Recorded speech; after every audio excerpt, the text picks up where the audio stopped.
departments that worked hand in hand, worked very well together, I might add. Over that time, it was a 2-week deal, and they sporadically hit certain nights, certain days. There was over 172 felony arrests. There was over 23 guns recovered. 2 were stolen. Numerous narcotics from fentanyl to crystal meth. Cash was seized, marijuana, and ecstasy tablets were also picked up on this. I just want to commend and thank Chief Gremillion from APD and my counterparts from Probation and Parole for getting involved. Like I told the Chief, we're going to do this a whole bunch this year. I think presence and them officers being out on the street. One gentleman told my officers, he said, look, I could stand in my front yard tonight and feel safe. I haven't been able to do that in months because we were there. We're going to get better at it. Alexandria's getting more officers. We're getting more officers. We're getting up to snuff. So you're going to see us out a lot, especially when the weather's real nice. You know, look, we're not there to hurt anybody. We're there to keep people safe. And when that gentleman said that, that tells me that what we're doing is the right thing. And we're going to continue to do that. And so our presence will be known on the streets. Like I said, we're not there to harass, so please don't take it that way, but we are going to be in the neighborhoods. If you need us, talk to us. Point us in that direction. You know, I tell people all the time, you can go to our narcotics web page, Facebook page, whatever it is, and point us in that direction. That's all we need. If you're having issues with an area or house, get a hold of us, get a hold of the APD, and let us know so we can concentrate in that area. Too long, there's been too much gunplay in the streets, and we're fixing to try to put a stop to it. And that's what I want the guys to know right now that are listening to us, that we will be on the streets, and we're going to make a difference. Can we stop it all? No. But I promise the citizens one thing, we're fixing to be out there hard, hot, and heavy. I promise you. Chief? Thank you, Sheriff. Just to echo what Sheriff Wood said and kind of reiterate a little bit, I think this is evident right here, what you see in front of us, all these handguns. Some of them are nice, some of them aren't so nice, but one thing I can tell you, they were all destined to hurt somebody here in and around Alexandria. As the Sheriff said, we are going to continue pressing forward, providing the public safety element, engaging in the community, and as the Sheriff said, our officers reported back to us, just like the Sheriff heard from his officers, they felt a sense of relief and safety, their neighborhoods being saturated. They're tired of it. They're tired of seeing this. They're tired of hearing gunshots at night, and quite frankly, we are too. And we're going to be out there in every aspect that we can, trying to put a stop to gun violence within our community. We certainly could not have done this without our counterparts that are standing here with us today, both Probation and Parole and the Rapides Parish Sheriff's Department. And at the end of the day, look, it doesn't matter what color the uniform is.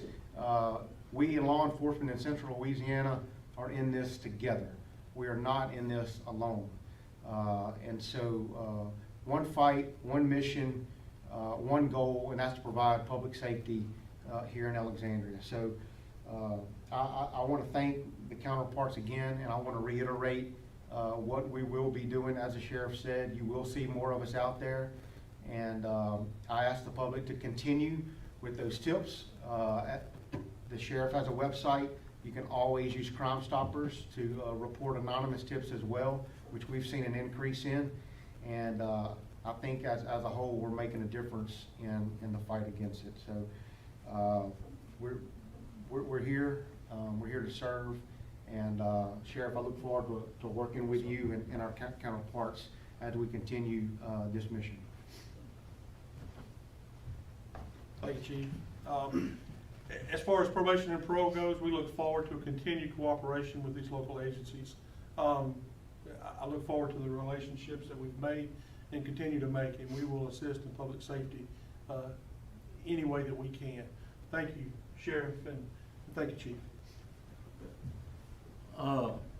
You know, it's kind of ironic, as you know, last week and this week, there's a special session going on about crime through the state. I will say that, and bills are going through. I mean, the momentum is there, not only in Alexandria, but across the state. People are tired of it. There has been no consequences for anybody that commits a crime. I think you fixing to see a governor and a legislator down there, that legislation that is gonna make consequences. That's gonna give us something to work with, a little more bite, a little more than just a bark. So I'm excited about that. So look, we're getting in on it. And, you know, this is a push that I'm seeing, not only local, nation, but, you know, state, but nationwide, that people are tired of the crime and they want some help. So we're gonna be there. And, you know, once again, I thank APD and Probation and Parole, state's with us, feds are with us. So you're gonna be seeing us. So I want this to get out and tell the bad guys, look, we're calling the feds in to also help prosecute some gun cases. That's serious time. And, you know, that's just, we're gonna use every availability at our fingertips to help put people in jail. And that's what we're gonna do. Thank y'all for coming. Y'all got any questions, guys? Anything? Sheriff, so you mentioned a lot about the special session on crime and making public safety a forefront with this operation. So two bills that are on the Senate floor or on the House floor right now is Senate Bill 1, which passed through the House and is waiting for Governor Jeff Landry's signature, which will allow for concealed carry in the state. And then there's also another bill that lowers the age to be tried as adult at 17. How is these bills going to change the trajectory of raid moving forward? You know, I'm very pro Second Amendment, very pro gun. And concealed carry, I mean, you know, Louisiana's open carry anyway, unless there's a sign at the door. Even though you conceal carry, if you've ever had the class, and I think they're gonna still offer that class to take, that may help you on some liability if you ever have to shoot. You know, all that's gonna be, I think a lot of stuff right now is being shoved through quick. They're gonna have to clean it up on the backside a little bit on it, some of the bills. But, you know, look, the Constitution says, you know, you have a right to bear arms. And so we're gonna leave it with that. And as far as the other bill was, I lost my train of thought. Which one was it? Lowering the age back. Oh, to yeah, 18. yeah, and that's, yeah, please, because the problems we're seeing in these shooters, and these guys can tell you, is these underage. I mean, they're youngsters, they're shooting each other. They don't fight. Fighting is a thing of the past now. Right there, that's what they grab. That is what they grab. And, you know, we're, like I said, we getting the feds involved on some things to help us, especially with firearm stuff, that we can use them. They got some little more strenuous laws and stuff that we can use to help us, and so we're reaching out to them, the ATF.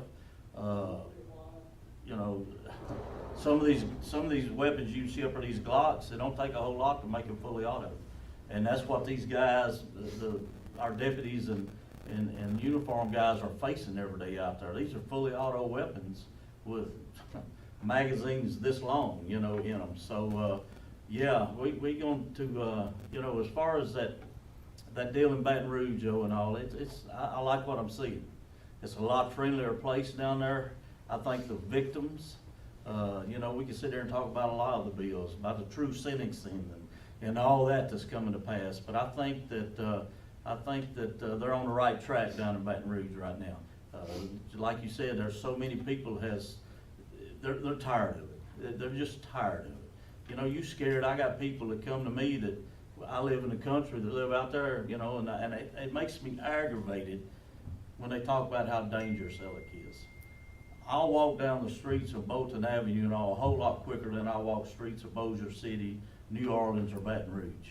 You know what I'm saying? So you just got some knuckleheads out there that's doing some bad stuff, and that's the ones we're gonna concentrate on and try to get them out of the way. And then one question for you, Chief Gremillion. This is kind of unrelated to the operation itself. We received a press release about the homicide that happened last night in the Sanctuary Apartments on Enterprise. Wanted to get more confirmation on that as far as if there's any suspects that are on the loose right now, if you guys are looking for any of that, just some more details of that. So I'm not gonna go into a lot of details. What I can tell you, because it's an ongoing investigation, what I can tell you is, we just left headquarters, and detectives are actively working it. We do have some leads in that case, and I'm anticipating we'll be able to release a little more information as the day goes on, maybe first thing in the morning. So no suspects as of now that can be released? We're currently working the investigation, and we're gonna let the investigation play itself out until we can release the information to you that's accurate based on what the detectives have. Chief and Sheriff, I have a question for you. Former Chief Murphy Paul down in Baton Rouge made a statement a while back ago. He said that our police forces react to crime that's out there. And he said that, you know, things are not really we're gonna not start to put ourselves in a better position until we really get real with this stuff. And that takes a committed effort on our state legislators, the police jury, and our city councilmen focusing in on economic development and different things of that nature. What, from a law enforcement perspective, looking at, you know, real solutions to solve these horrible problems that we have in our community, what are you guys doing to advocate to your counterparts that's in the legislative bodies? I don't think you can get any more real than what you see in front of you right here. Right. I think this is as real as it gets. Not only does this, any one of these firearms have a victim's name on it somewhere, but it could very easily have one of our officers, and I say officers, any officer, trooper, deputy, it doesn't matter, name on it. And so when you talk about getting real, I look around and I see a lot of real on this table. And I'm not gonna get into the legislative process down there right now, because that's got a couple more days to play itself out. We'll see how that evolves, but let's focus on what's real right here. And what's real right here is this partnership that you see up here. And I'm gonna tell you, I'm not saying that it didn't ever happen, but we did some things that we've never done before. I'll talk about one of those, and that's this agency right here. Probation and Parole was on the front line with us every single night that those officers went out. And they hold a lot of warrants for people that their officers are backlogged in, that they have wants and holds that need to be placed on people for probation violation. We work together with them. It's been done, but it's never been done to this magnitude. Probation Parole just signed on with RAID, and again, that partnership that you're seeing right here in Central Louisiana is what I define real. I know Chief Paul, know him well, right. And I can say that proactive or reactive rather is not the direction that we're going. The direction we're going is proactive, and this is the result of it right here. We have to be proactive to take these guns off the street. Listen, there hadn't been anyone come to 1000 Bolton Avenue and say, I'm gonna turn in my illegal gun that's stolen right here. No one's done that. I don't think there's anybody been to Murray Street and done that. So the alternative to that is putting these officers in cars, getting out there, taking guns off people who possess them illegally. Some of these guns that are in front of you right now are stolen. Not just stolen from here in Central Louisiana, but stolen in other parishes. And so I kind of got off of that a little bit, but I look at as the word real. as this being a And, real. and I think, Chief, you know, when I use the term real, maybe I should have defined it a little bit more. And I'm not really talking about the safety of of our deputies and our officers and our parole personnel from the state and different things I'm talking about solutions that's gonna make our long-term objectives a whole lot better. I think what you see, Jack, like the chief down in Baton Rouge said, due to numbers down, not Mhm. only here, but across the state, across the nation, Right. it kind of forced police officers to get reactive, Mhm. you know, because there's so many calls, the volume of calls that go out. So the part of being proactive kind of got to the side. Mhm. We've been blessed at the sheriff's office. We got our numbers up. APD is working on it. They'll get there. And I think you'll see a whole lot more proactive stuff. But our side on bringing, you talk about bringing businesses in, trying to help the public, help the city grow. Right. Our part is public safety. That's right. And if, FBI, me and people in the past, Philip, Terrell, and Lauren, them have, the way the FBI works, and Chief could probably give you a bit more on the way they register stats and things like that, it shows us a very dangerous city, which is not, it's not right. The way they do that, that's a nationwide way they do their stats. They're really not right. And it bothers me when they talk about my city being so dangerous. Yeah, we got, we get our fair share of killings number. Let me tell you, if I decide I want to kill this gentleman right here, it's hard to stop me, for whatever reason. And all we can do is come out and clean the mess up, which they have been doing a very fine job of cleaning the mess up. Right. We all have. But our job, as far as the economy goes, we got to make it safe, public safety, and that's what we're shifting gears, and that's kind of what this is, to let everybody know out there, put them on notice. We're changing gears. We finally getting our numbers up where we can be more proactive, and I want the citizens to know they're going to be seeing us on the streets. We're not going to say when we're out there. We call in the state police, we call in the feds, we call in other parishes, whatever it takes. We'll call them in here to keep this going, to try to keep everybody calm and get Alexandria back to the place where I grew up at. So that's kind of where we at on the public safety side. That's our